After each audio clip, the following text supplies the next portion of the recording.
this episode of a weekly bodybuilding breakdown, we're discussing Hunter Labrada 11 weeks out of his first debut, Mr Olympia. Can Big Ramy be beaten at this weekend's Europa Pro Championships by Rafael Brandao, Regan Grimes, or one of the other great competitors? Keone Pearson also 11 days out of a Chicago Pro in his 212 debut, and Brandon Curry beefcaking with Phil Heath. All that plus much more coming up in this episode.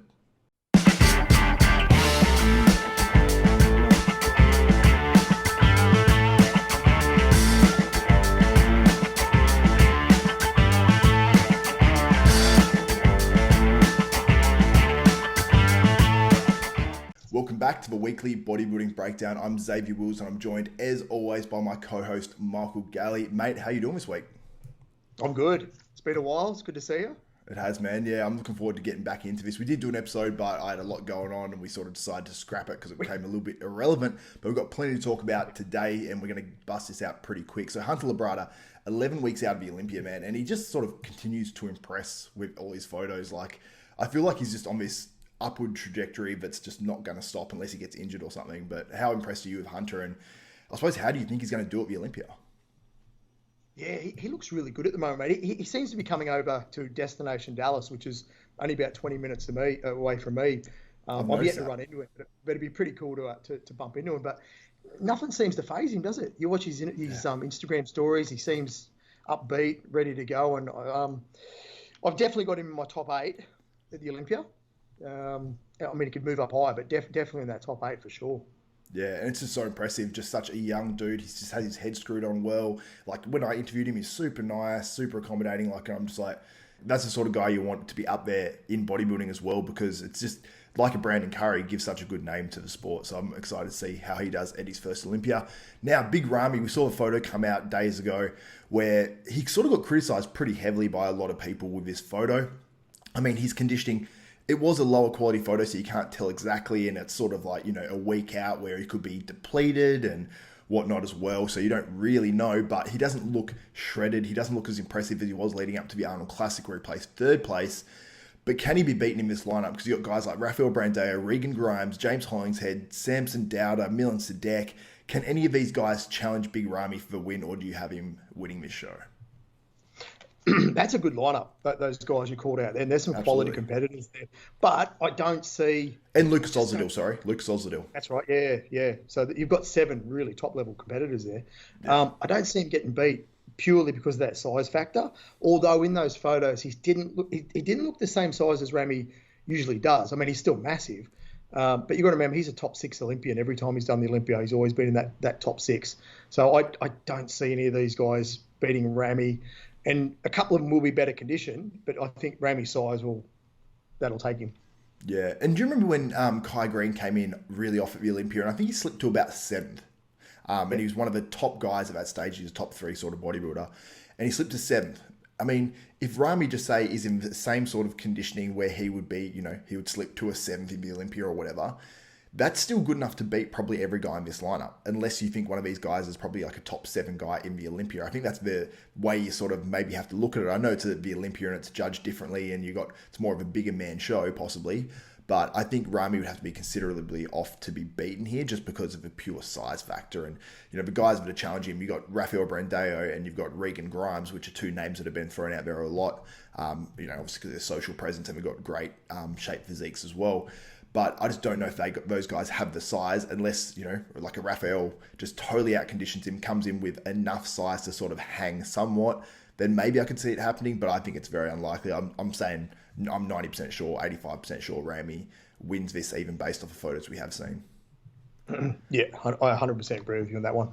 Yeah, so Let's move on. Keone Pearson, looking insane, man. 11 days out of the Chicago Pro with his 212 debut. I mean, this guy is just... We were talking about it before the show. We were talking about Rafael Brandao. We were talking about Keone Pearson. And Keone Pearson, you know, these guys are really the guys that you look at them and you can't be mad at them. You're just like, you guys are just so blessed with your shape. And obviously they work hard and all that sort of stuff. And Keone Pearson actually seems like a guy that trains really, really hard from all the videos and whatnot I've seen. He's an old school sort of lift heavy sort of guy, which sort of flies in the face of, you know, if you do heavy deadlifts, if you do heavy squats, you get a big waist, because he's probably got one of the smallest in the pro league right now. But what do you think, I suppose, of these recent photos of Keone, and do you think that this is going to be a walk-through show for him? man, he just keeps getting better and better. He's got the ability to keep putting on size in all the right places and keep those tie-ins as well, and the shape and the proportions. He's got everything there. He's just getting better and better. To be honest, I don't know a lot of the other guys in the lineup, but I can't see Keone getting beating. But what I can't wait is just to see him on stage and get a pretty good idea of where he might fit when it comes to the Olympia time, which isn't too far away. So I'm very excited to see him, man. He's in awesome condition. That's what I'm most excited to see as well, just to see how he looks on stage next to these other guys. Now, we're not probably going to see the Olympia standard of guys on the stage at this 212 show, unless there's a few guys that I don't know that are doing it. But I think that we'll get a sort of a good idea where he might be able to place, because we saw obviously what George Peterson looked like in the 212s against a few other guys, and I think we'll be able to get a better idea with Keone once he does compete in the 212 class, and we're not just looking at individual photos, because he does look so impressive by himself. And in the classic as well, I used to see him and see photos and be like, oh, can this dude actually win or go top 3 straight away? He didn't quite get to that level. He got close, but I was wondering that, and I maybe thought he would place even a little bit higher at the Olympia, just because his shape is so crazy. But where do you see him, I suppose, fitting in at the Olympia? Man, that's pretty hard, because that Olympia lineup for the classic, for the 212s is going to be unreal. You've got Breon and obviously Seabum. They're battling. No, there's absolutely those two battling for 1 and 2. But I can see Keone definitely. That's in that classic top though. 6. Oh, man. So I'm looking at a totally different friggin' note card. Let's start that again. I still see Keone in that top 6. Yeah. No, I agree, man. Like the thing is that, if we had everyone going to the Olympia, like Aaron Pilates, our friend, who's not probably going to be able to make it with the looks of the borders and everything, unless he gets some sort of exemption or something. But yeah, it's unfortunate we might not see the full lineup, but it sounds like most of the European guys are going to be there. You got your Angel Calderons, a bunch of other dudes that are going to be able to still get there. It's just unfortunate for Aaron. He's probably going to be one of the only ones sort of left out at this stage, or guys that maybe can't qualify. So it's going to be a deep 212 lineup. We know that. You remember too, you've still got Hide, you've got David Henry, which are former, Arnold Classic Olympia champ. Then you've got Derek and Kamal going at it again. Sean Clarita, whole bunch of names. Yeah, it's friggin' George Peterson. Bo Lewis. There's some good guys. Yeah, we can keep going. There's plenty, man. There's plenty. Yeah, there's plenty. So it's going to be a real good 212 lineup, and I can't wait to see it, man. But one thing I did want to discuss on this topic as well, on this episode, was basically there's a statement released. I mentioned in my last video that I did, and it was basically Dwayne Johnson and Danny Garcia are producing a documentary starring Phil Heath in his quest for the 8th Mr Olympia. So I read this article out, and it was on deadline.com. The link will be in the description as well if you do want to read the full article. And basically in the second paragraph it says this. So it says about what the story is about. It says overcome injuries that come with 18 years of physical and mental sacrifice, and the beefcake that filled the gap while he was away and will be on stage against him. So obviously there's two guys that filled the, I suppose the one guy that filled the gap really is Brandon Curry. So I'm assuming they're talking about Brandon Curry, and I love Brandon Curry's response because he posted it up on his story, and then he posted the photo of Cartman off South Park with beefcake written across his top in a weight gain 4,000 tub, which is hilarious. And he just typed in beefcake with a little emoji there, then #15, Mr Olympia. So I love that sort of that little cryptic back and forth sort of thing, because I'm sure, I don't know if Phil would have said, hey, put this in there or whatever, or if it would have been by his management company to stir a little bit of drama, or I don't know, but it's very, very weird terminology, and calling Brandon Curry a beefcake, which I assume it's about Brandon Curry, is sort of a weird move. Yeah, it's a strange one, but I mean, it's got a lot of people talking, that's for sure. The thing is too, with a lot of Brandon's latest pictures, now that, I mean, we don't know for sure, but it looks like Sean Roden's not in it. I wouldn't be taking Brandon lightly either. I think he's really going to give it to Phil. So that'll be interesting. Brandon's pretty laid back, so he would have looked at that and probably laughed and what have you, but he'd be going hard in the gym for sure. So who knows if Phil actually said that, or it's just a bit of clickbait maybe.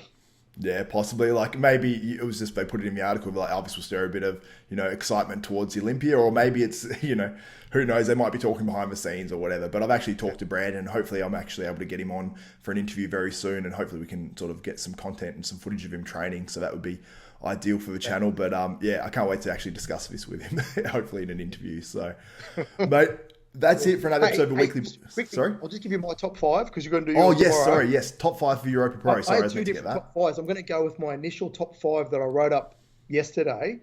I changed it since then, but I'll keep it how it is. So Ramy first, James second, Samson third, Raphael fourth, and Regan fifth. So I'll stick with that. Like, I don't feel comfortable with that anymore, but I'm going to stick with it. That was my initial thought. It's funny because normally the initial thoughts are the best, and then you get influenced by these like pictures you see pre-contest, and then it changes your thoughts, and then your initial like predictions were normally right. So you're probably doing the right thing, to be honest. If I was a judge, going on what I've seen so far, my pick honestly would be Raphael. That look, that would be my pick. Yeah. But it'll most likely be Ramy. So. Yeah, and I'll be giving my predictions as well in a video in the next couple of days as well when I do it, my quick little preview of the 2020 Europa Pro Championships as well, and be able to compare obviously the results next week when we do another weekly bodybuilding breakdown. So that's it for another episode. If you guys want to support this channel and support these videos and make sure that I keep producing them, head to hostile.com, HOSSTILE.com, and enter ZAVE10, XAV10. You'll save yourself 10% on some amazing supplements and apparel. Also, if you like this content, give this video a thumbs up, smash that like button, and also subscribe and hit the notification bell button. That way you'll be notified of every video that goes up for myself, Xavier Wills at Desktop Bodybuilding, and you won't miss another weekly bodybuilding breakdown. So Mick, any final words? No, I'm good. I'm just looking forward to seeing or watching on TV another comp coming up. Very excited. Same, man. I can't wait for it. So for Michael Galley, Xavier Wills, we are out.